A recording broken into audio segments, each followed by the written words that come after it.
guys, Glenn here with Crossroads Stringworks. We got another bass here on the bench today. It's a BC Rich Masterpiece 4-string bass, and it needs some work. It needs cleaning, it needs a setup. We're going to have to level the fretboard, polish the frets, but it's also going to need some nut work. So let me get you in here closer where you can see what we're looking at, and we'll go from there.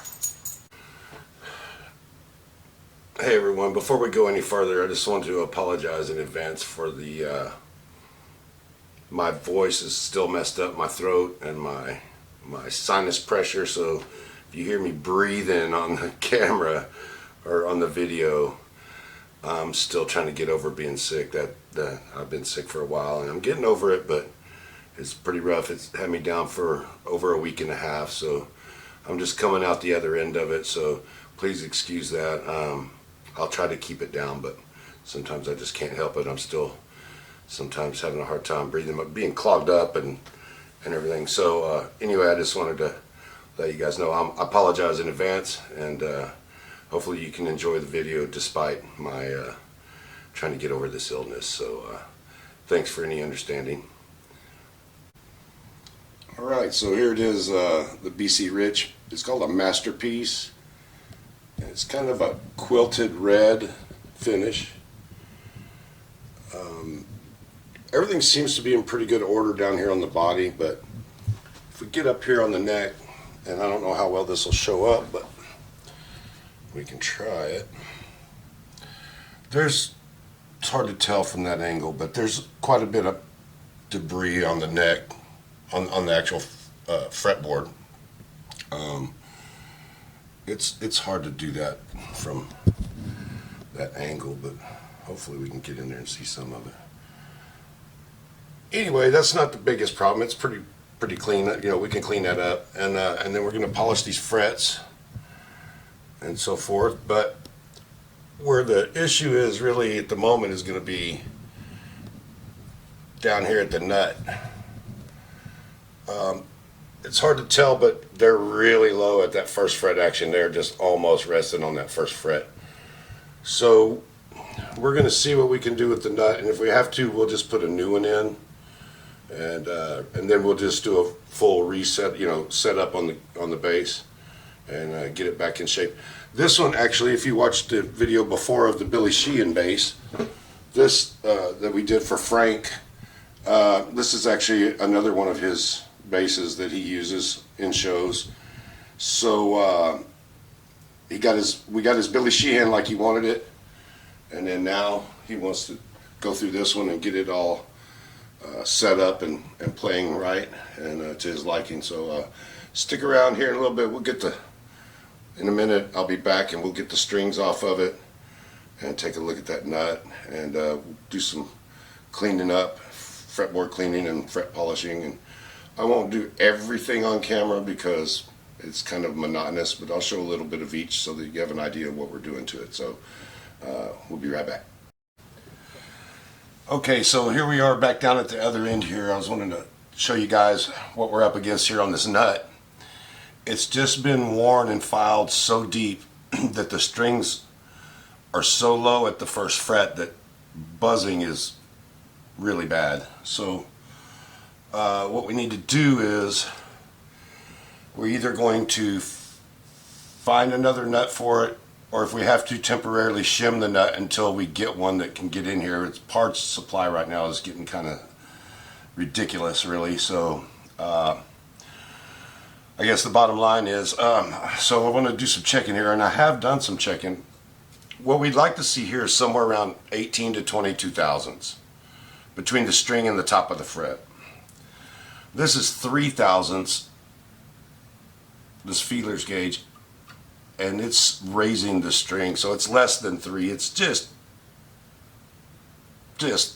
maybe 1 thou from touching the fret, which is buzzing really bad.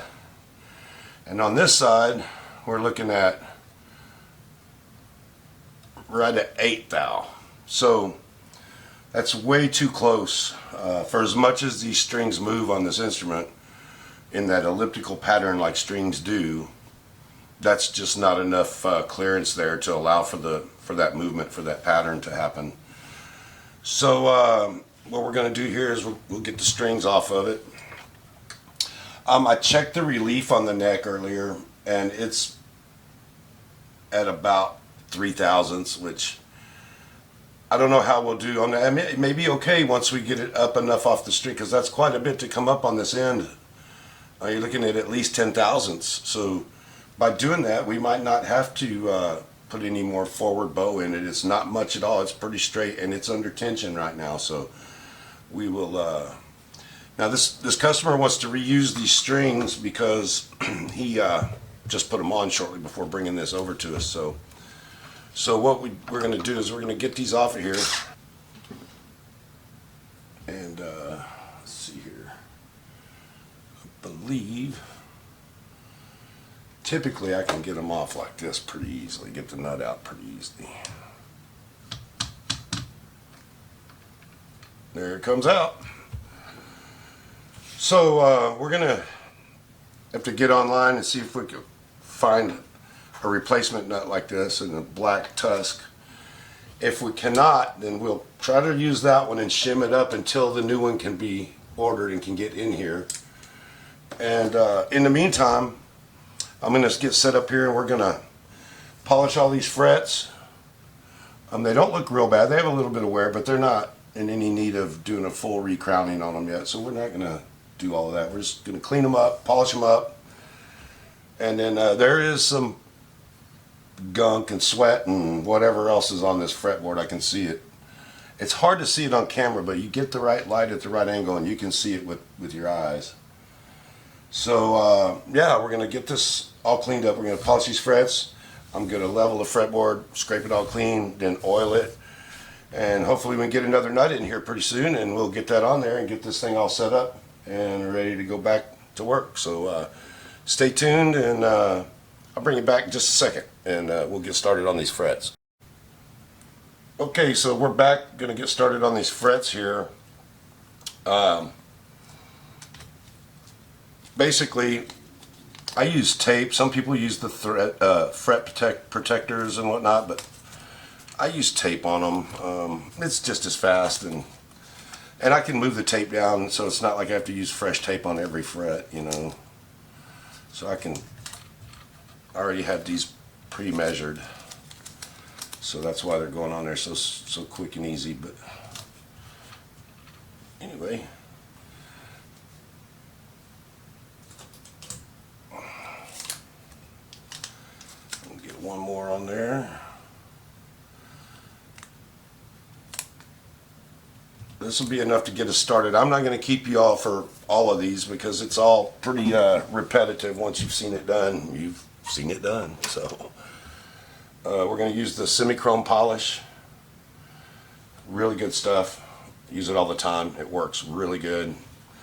And it's not about how hard you rub on the fret. It's just getting it on there and just rubbing it. You can be lightly rubbing on it, and in no time you can buff it off and they're super shiny. So take a look at them now, and you'll see when I get done with a couple of them, you'll know the difference. You'll see the difference.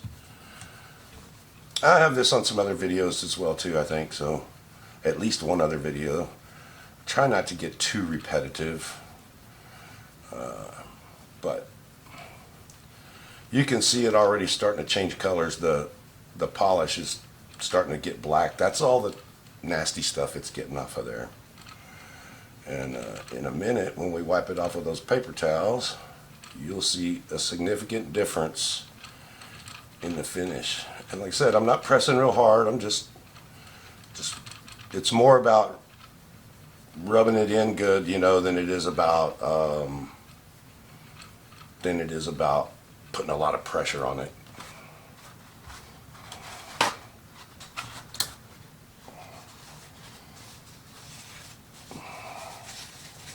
So here we go. Let's get some of this off here and you'll see. Look at all of that stuff coming off of there. I'm not even done. And I'll keep rubbing that until that towel comes back away clean.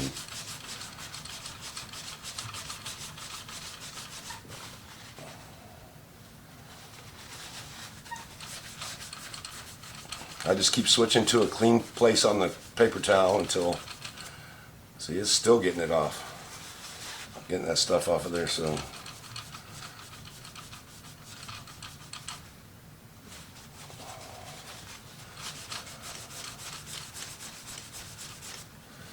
There we go. That's good enough right there. So yeah, we just keep doing that all the way down this neck here. And I know our channel's kind of new here, so if you guys like content like this and want to see more different types of jobs we do here, please, subscribe and hit the like button, ring the bell if you want to be notified when the videos come out. There's other people that do stuff similar to this online, but I watch a lot of the other guys too, because you never know when you're going to find out something different from someone else. You're always learning something. If you're not learning something, you're not really trying to. That's the way I feel about it. You can always learn something from somebody. And then there's also, there's more than one way to do something too, and so you might see somebody doing something, you're like, well, it's basically the same thing I do, but it's a little bit different method or a little different product or something like that that can help you, streamline your workflow or whatever. So yeah, subscribe, like, hit the notification bell, and we'll keep getting this content out there. I thought I had a violin coming in today, but the guy forgot to bring it with him to work, so we will probably get that tomorrow. So I'm going to get this bass done here for Frank and get him ready. He plays that Billy Sheehan bass that we just did the pickup replacement and some work on, where we had to route the neck and everything. He plays that as basically his workhorse, but he likes to take this with him on stage as a backup, so if something was to happen, he at least has something else to back him up. So it's a pretty clean looking little bass.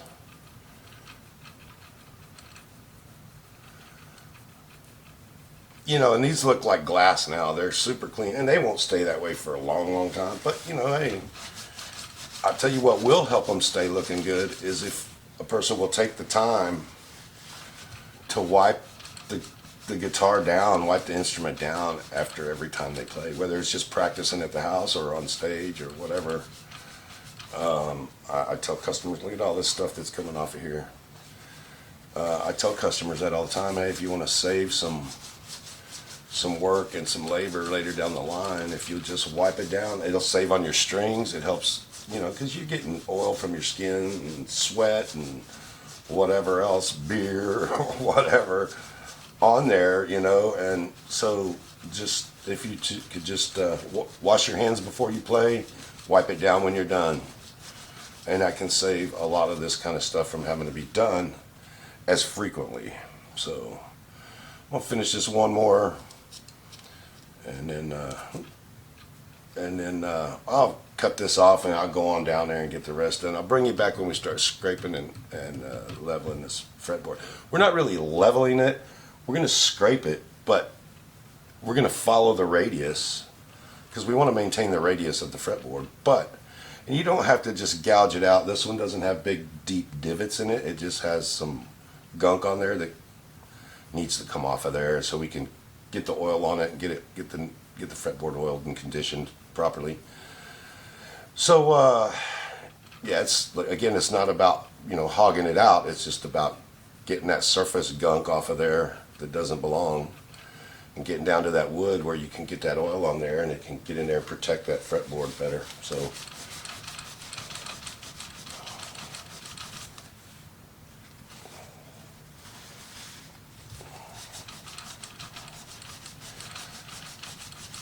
I can hear a little bit of rattling somewhere up here in these pegs, so we might look at that, see if we can snug that up a little bit. I'm sorry if I sound a little nasally. As you may have seen in one of the other videos, one of the past videos, I was down for over a week, like a week and a half, like sick as a dog. Fortunately, it wasn't COVID, but I did get tested to make sure, but it wasn't. So it just had me, you know, and it's kind of strange for me because that's probably the first time I've been sick like that in over 5 years. I just don't get sick very often like that, but it got me that time, so I'm still kind of recovering from that a little bit, but I'm feeling better. Anyway, so yeah, that's what we're doing here. I'm going to get on down here and get on down the neck and get the rest of those, but you can see, I think you can see if you look at this one and this one, you can see a significant difference. And I'll just keep moving this tape down and doing the same thing till we get to the end. And then I'll bring you back whenever we get ready to start cleaning and conditioning this fretboard. So for you, it'll just be a couple of seconds. For me, it'll be a little while. So I'll bring you right back in a minute. Okay, so we're back here. We've got the frets all polished up. If you look real close, you can see in between these frets, you see these marks right here. The dark spots are buildup from skin, you know, oils from your skin and so forth, and just different crud, and those oils make other things stick on there more. So we're going to be getting those off, but now you can see the frets are all polished up, looking pretty good. They weren't terrible, but I will show you this.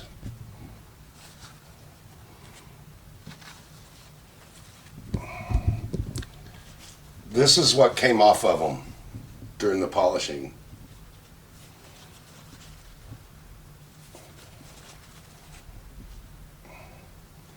So that it makes a difference. It's a pretty big difference. So, all right, well, I'm gonna get this camera set back up, and we'll get to showing you how we're gonna get this fretboard cleaned up and get ready to put some conditioning oil on it. So, stand by.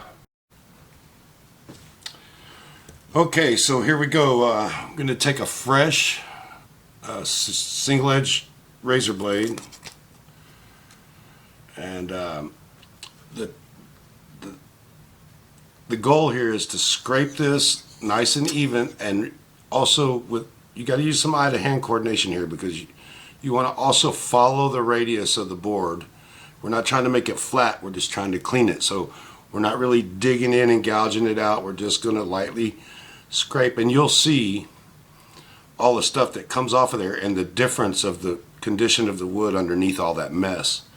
And so we'll just get started here and bring y'all along with us for a little bit. I probably won't keep you for the whole fretboard because it's all, again, pretty repetitive stuff, but give you an idea about how we go about this. So here we go.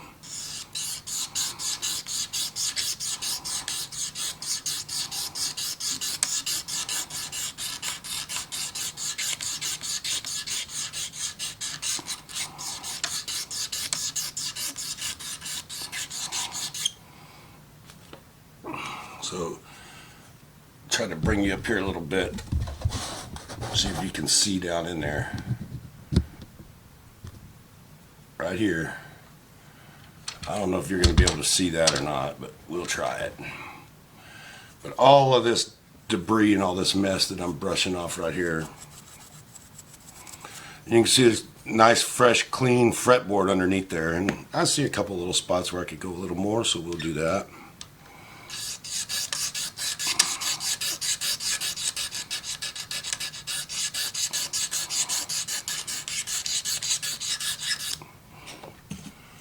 And we'll brush all that off of there. That's just not focusing as well as I'd like it to, but so yeah, we're gonna keep on going. We'll just keep going down the fretboard here.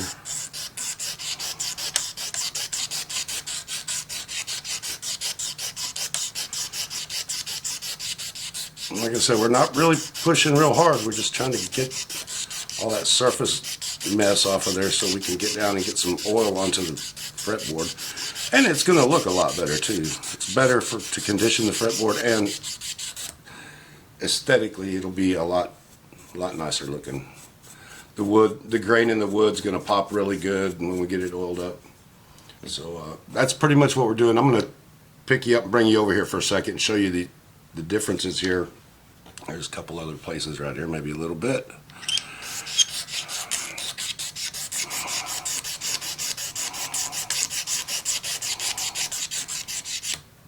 It's not too rough to tell. It's hard for you guys to see, I'm sure, but I may end up having to get some different lenses for this camera before it's over with. But you can tell where the dark spots are the grain in the wood and you know what's dirt and grime. So yeah, I'll bring you over here a little closer and show you a little closer, and then I'm going to get on down this neck, and then we'll bring you back when we get ready to oil it up. So let me bring you over here. Okay, so like I said, we've done this one and this one, and there's a little shadow from that mic on the camera, but you can see that wood's really starting to pop now. That grain is really popping there, and you see how it's still dark and dingy down here, and you still can see some of the grime right along the edge of the frets there, where that's gone now from these. So we're going to move on down the neck here and get it all looking like that, and then I'll bring you back in here when we start putting some oil on the neck, so stand by. Okay, so we've got everything cleaned up here, but before we try to oil the fretboard, I'm going to take this blade here, and ever so lightly I'm going to go down in the crevice right there at the edge of the fret in that corner and just get any particles out of there on both sides of the fret, of every fret, and just clean that out, because stuff gets kind of jammed and caked in there in that tight corner there. So, and I'll just go down here like this all the way down, and then I'll come all the way back up the other side of the frets. Then we'll brush all that off and clean it off, and then we'll get to oiling this puppy. So stand by, and I'll bring you back when we get done with all of that. 1 second. Okay, so got all of that cleaned up and brushed off, and looking pretty good. So I'm going to go ahead here and get some of this fretboard conditioner. I don't like to spray it directly on the board, on the fretboard, but well, I'm almost out, huh? But but what I'll do is I'll get it on here, and I'll just put it on this, like on a paper towel, and I'll rub it on and rub it in good and up next to the frets and everywhere. Typically I go against the grain just so that it kind of pushes it down into the grain. And we just, of course I'm out of camera now with my hand, but you see the gist of it.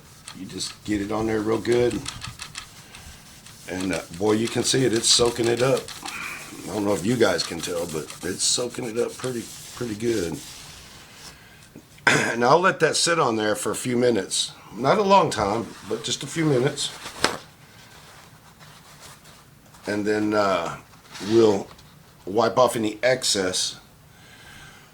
And then we'll wipe down the rest of the guitar. We'll get ready. We'll get these strings back up on it. They're almost new, so we decided, the owner decided, yeah, just reuse those, so that's what we're doing.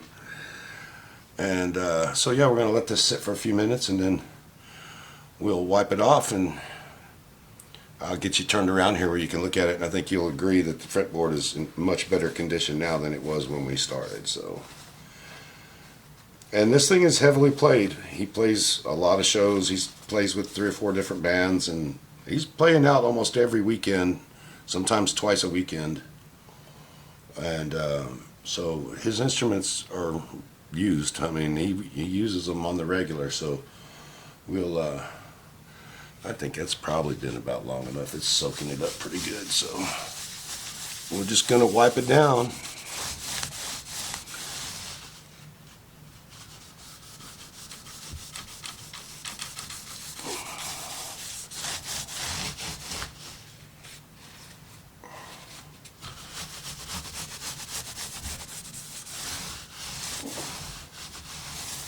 All right, let me bring you over here and you can look at it now and get a little idea of how much it's improved.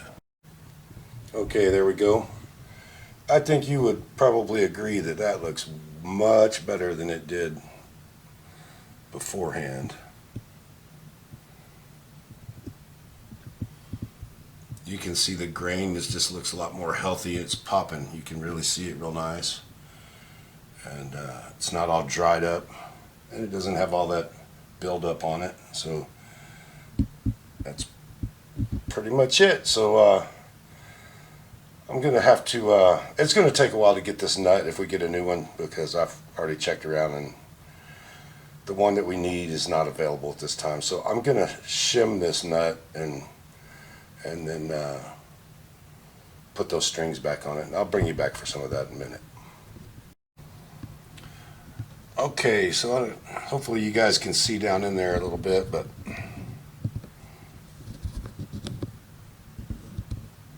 I put a little wood shim that I made right in that slot right there, and I painted it black so that it would match the nut, which is here. And so we're going to put that little wood shim in there. Well, I already have put it in there. I had to test fit it anyway, so once it fit right, I just left it there. So then we're going to put the nut in there. Oops. It's hard to do that one-handed and hold the camera in the other hand. Kind of like chewing gum and patting your head at the same time, I guess. Alright, so that's down in there good. We're going to get some strings on it and get some measurements and see how we came out there. I'll bring you back shortly. Alright everybody, I was going to catch part of that on tape when I put the shim in there. I showed you that, and got the strings on it, and got it tuned up to pitch, and really didn't have to do much. I did just a slight truss rod adjustment to put a tiny bit more relief in it. Once it got under tension, it came around some, so we just opened it up a little bit, get a little more relief, and that's about it. Everything else checked out. The intonation's good. Didn't have to make any adjustments there. So here we go. The BC Rich Masterpiece 4-string bass, and so we'll get a hold of the customer, get Frank back in here so he can pick it up and get ready to take it to his next gig. I'll tell you what I'll do. I'll bring you over here.